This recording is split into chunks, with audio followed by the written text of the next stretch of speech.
Cult of Chucky is the 7th installment in the Chucky Child's Play series, and it is written and directed once again by Tom Mancini. Now, Chucky's been around forever at this point, so this being the 7th in the series, it's returning back to its horror roots. In the past 2 films, it has returned back to its horror roots. It got a little silly with Seed of Chucky and with Bride of Chucky, but this one sort of, it's back to the way it should be. It's more of a suspenseful, thriller, almost whodunit movie at times. And I'll admit it right now, I really like the character of Chucky, and I like most of the Chucky movies besides Seed of Chucky. I really do enjoy them. Obviously, I own them. They're just fun movies. And the very first one was actually scary. It scared me as a kid, and I still think it holds up as a very good horror movie.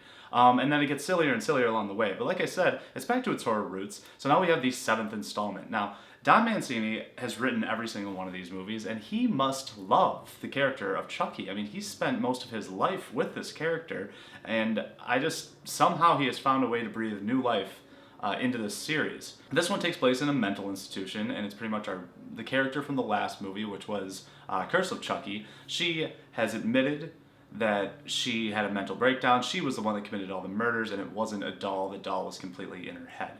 And then, once again, Chucky pops up with this mental institution and people start to die.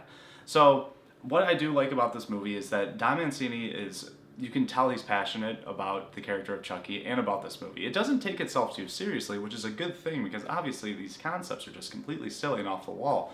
But he does respect the material, and he does respect filmmaking as a craft. And this is a competently made movie with, at times, some quite pretty shots to look at. This is just a very bright movie, and it feels just a slight emptiness to it. And I'm not sure if that's what he's trying to convey with this film, but there is an emptiness to it. It isn't a mental institution. All the walls are white or padded. Everyone's wearing the same thing. There's no decorations. There's nothing really to stand out when it comes to scenery in this movie. So sometimes it can feel as a color palette a little bland, except when the blood starts flowing, and that's actually really vibrant and red. So maybe that was the color palette he was going with, but in my opinion it feels a little bland.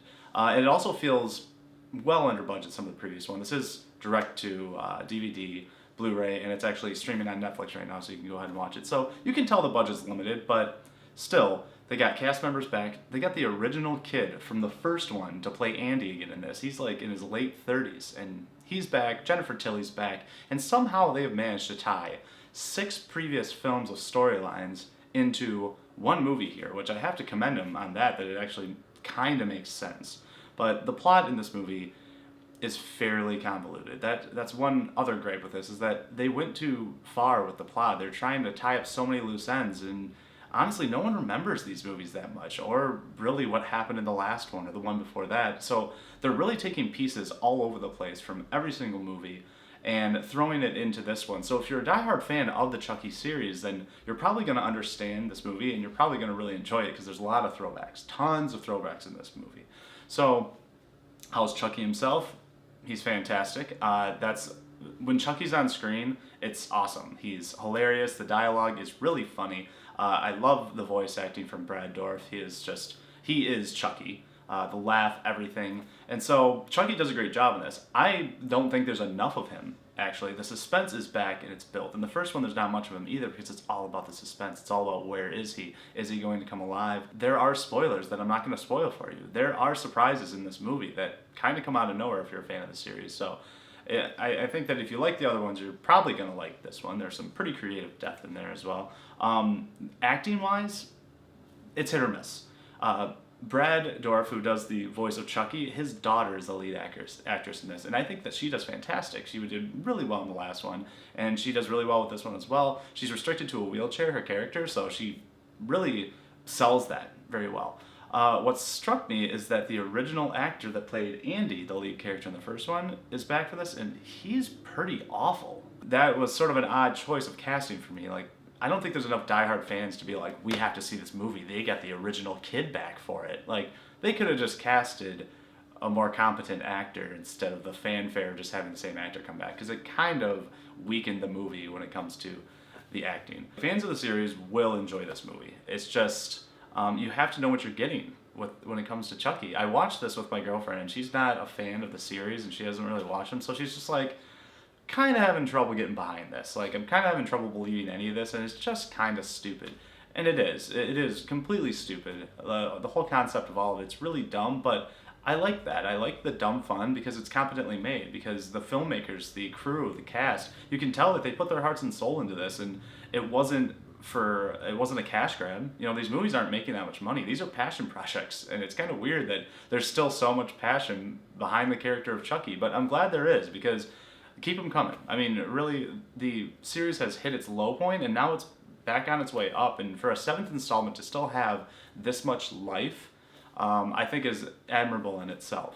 Alright, so there are my thoughts on Curse of Chucky. Now it's time to put a score to it. Like I said, I had fun with this movie. I'm a fan of the other ones, so I really did like watching this one. It's not even close to being a perfect movie. I think that the setting is a tad bland. I think that the acting is very spotty, hit or miss. And I just could have used a little more Chucky. But when he's on screen, it is so entertaining. And there are some really creative, cool things done with this movie, especially with the special effects, with some of the kills, with some of the gore, and what they actually do with the character of Chucky to expand the lore. So I really think that they did a good job with this movie, and I will continue to watch them because I'm a fan, what can I say? But I'm going to give Cult of Chucky a 6.5 out of 10. It does get my stamp of recommendation. It's on Netflix, so if you want a fun campy movie to watch around Halloween time, it's a fun movie.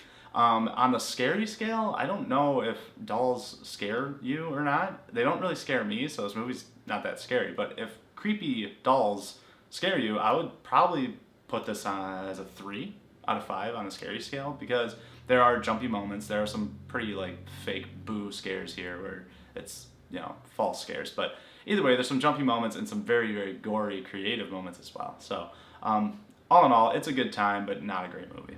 Alright, so that's my review of Cult of Chucky. Have you seen the movie? Are you planning on watching it? It's Halloween time. It's right on Netflix, so go ahead and give it a watch. Let me know what you think. Leave all your comments below. Also, don't forget to like, share, subscribe. We appreciate all the support. We're going to keep the ball rolling here with our spooky reviews in Spooktober, and we want to thank you for watching. So remember, there's no place like the theater.